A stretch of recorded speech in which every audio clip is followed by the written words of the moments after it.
Olá, bem-vindo ao estudio diário da Escola Sabática oferecido por la editorial adventista Sa Feliz y la Iglesia de la Universidad Adventista de São Paulo. El título de la semana 4 es Las ofrendas para Jesús.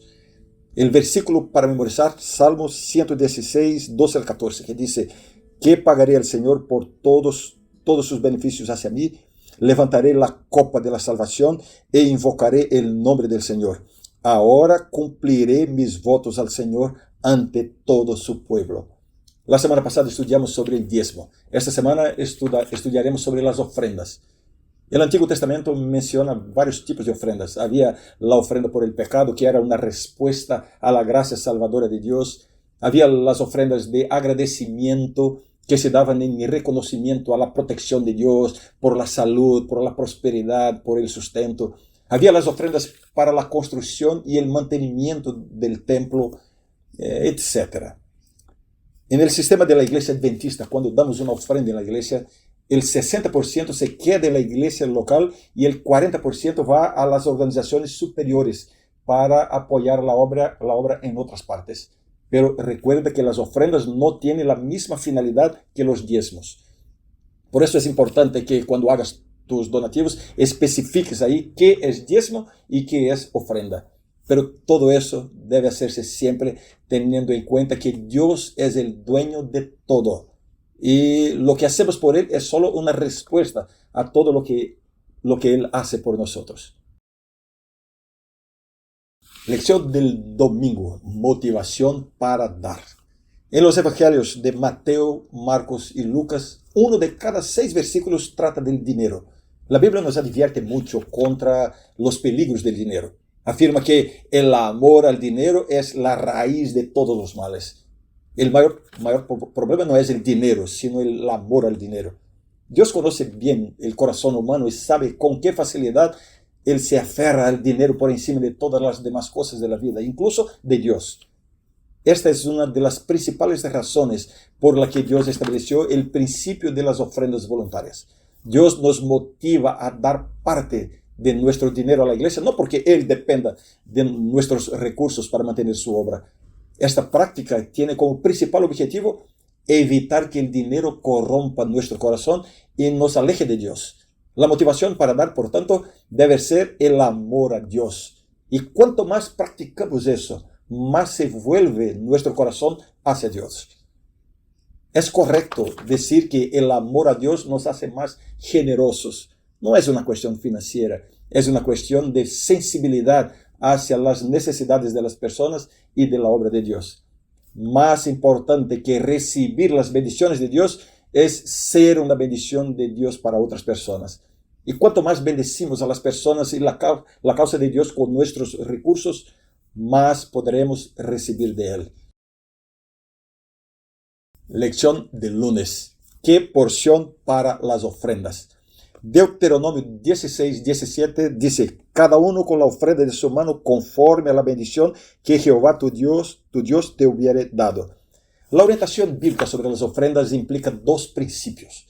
El principio de la proporcionalidad significa que cuanto más reconozcas las bendiciones de Dios en tu vida, mayor será la expresión de este reconocimiento a través de tus ofrendas. Y el segundo principio es el de la gratitud. Las ofrendas no son una retribución a Dios. Nunca podremos pagar lo que Dios ha hecho y hace por nosotros. De tal manera amó Dios al mundo que ha dado a su Hijo unigénito. Nadie podrá pagarlo jamás, pero podemos y debemos expresar gratitud. La expresión de gratitud a Dios no es una necesidad para Dios. No es por Él ni para Él que se exigen las ofrendas proporcionales en la Biblia. El objetivo principal somos nosotros mismos. La raíz del pecado es el egoísmo. El sistema de ofrendas bíblico fue planeado por Dios para liberarnos del egoísmo que podría obstaculizar nuestra salvación. Por eso, ser fieles a Dios en diezmos y ofrendas nos garantiza una bendición. No es una bendición material como muchos entienden, aunque puede implicar bendiciones materiales.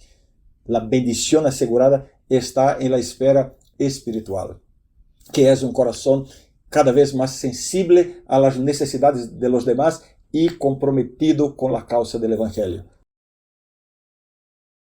Lección del martes, las ofrendas y la adoración. Los modelos de adoración en la Biblia, tanto en el Antiguo Testamento como en el Nuevo, implican la entrega de recursos a Dios para el sostenimiento de su obra. El Nuevo Testamento no presenta un modelo rígido de adoración, pero observamos la existencia de al menos 4 elementos principales: la exposición de la palabra, la oración, la música y la entrega de diezmos y ofrendas. En el Antiguo Testamento vemos que 3 veces al año los israelitas iban a Jerusalén para adorar a Dios: en Pascua, en el Pentecostés y en la fiesta de los tabernáculos. En estas ocasiones, todos entregaban los diezmos y ofrendas. En el Deuteronomio se dice: ninguno se presentará delante de Jehová con las manos vacías. Nadie iba a estas fiestas a adorar con las manos vacías. ¿Entiendes? En la Biblia, la adoración a Dios en la iglesia no consiste solo en cantar, orar y escuchar el sermón. Los verdaderos adoradores llegan a la presencia de Dios con las manos llenas. Esto forma parte del culto. Hoy en día muchas personas hacen sus donaciones a la iglesia a través de medios virtuales. Bien, aún así el principio sigue siendo válido. Cuando llegas a la casa de Dios, podrás adorarle con la conciencia tranquila de haber cumplido este requisito bíblico. Es importante que los padres enseñen a los niños a asistir al culto o a la escuela sabática trayendo sus diezmos y ofrendas. Recuerda, la bendición no es para Dios, es para el fiel adorador. Lección del miércoles. Dios toma nota de nuestras ofrendas. ¿Recuerdas esta historia? Marcos 12, comenzando en el versículo 41, dice: Jesús miraba cómo el pueblo echaba dinero en el arca, y muchos ricos echaban mucho.